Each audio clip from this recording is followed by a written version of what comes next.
Shalom saudara-saudara yang dikasihi Tuhan. Pernahkah suatu kali saudara mendapat tugas yang tidak masuk akal dan mungkin juga aneh dari seseorang?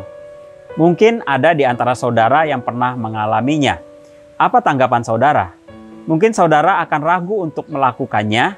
Mungkin juga saudara akan melakukannya, tetapi sambil terus bertanya-tanya, apa maksudnya perintah itu? Inilah yang terjadi pada salah satu tokoh iman yang dicatat di dalam Ibrani pasal 11. Tokoh itu adalah Nuh. Ibrani 11 ayat 7 mengatakan, karena iman, maka Nuh dengan petunjuk Allah tentang sesuatu yang belum kelihatan, dengan taat mempersiapkan bahtera untuk menyelamatkan keluarganya. Dan karena iman itu ia menghukum dunia, dan ia ditentukan untuk menerima kebenaran sesuai dengan imannya. Siapakah Nuh? Dalam Kejadian pasal 6 mengatakan bahwa Nuh mendapat kasih karunia Allah. Mengapa? Karena pada waktu itu Nuh dan keluarganya hidup benar di hadapan Tuhan. Sekalipun mereka hidup di tengah-tengah masyarakat yang bobrok hidupnya. Sampai suatu hari Tuhan berkehendak untuk menghukum manusia dengan mengirimkan air bah. Dan Tuhan memberitahukan hal ini kepada Nuh. Dan Tuhan juga memberi perintah kepada Nuh untuk membuat sebuah bahtera. Perintah yang tidak masuk akal dan aneh pada waktu itu.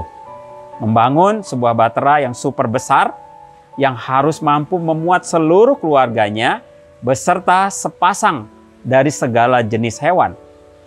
Nah, Nuh bukanlah seorang tukang kapal. Lalu bagaimana jika kita menjadi Nuh pada saat itu? Mungkin kita akan frustasi, bukan? Namun Nuh taat melakukan perintah Tuhan tanpa membantah sedikit pun.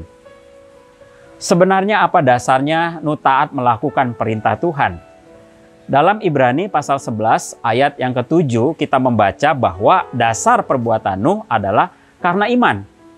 Iman yang dimiliki Nuh adalah iman yang walaupun belum pernah melihat namun percaya bahwa apa yang dikatakan Allah itu benar. Nuh percaya dan melakukan perintah Allah dengan ketaatan yang penuh. Iman yang dimiliki Nuh membuat ia dinyatakan benar di hadapan Tuhan dan karenanya ia diselamatkan. Nuh percaya bahwa sesuatu yang belum pernah terjadi bukan berarti tidak akan terjadi. Dan dia memilih untuk patuh. Kejadian 6 ayat 22 berkata, lalu Nuh melakukan semuanya itu, tepat seperti yang diperintahkan Allah kepadanya. Demikianlah dilakukannya. Nah, dari apa yang dilakukan Nuh, penulis Ibrani menegaskan bahwa ketaatan Nuh itu berasal dari imannya kepada Tuhan. Sudahkah kita memiliki iman seperti Nuh? Sanggupkah kita terus memegang teguh janji Tuhan meski mungkin saat ini kita belum melihat jawaban apapun atas persoalan-persoalan hidup kita? Masihkah kita tetap percaya dan terus bersyukur meski gelombang kehidupan kesulitan masih terus bergejolak di dalam hidup kita? Milikilah iman yang teguh. Tetaplah percaya dan mengandalkan Tuhan Yesus dalam hidup kita. Kiranya Tuhan Yesus memberkati kita semua. Amin.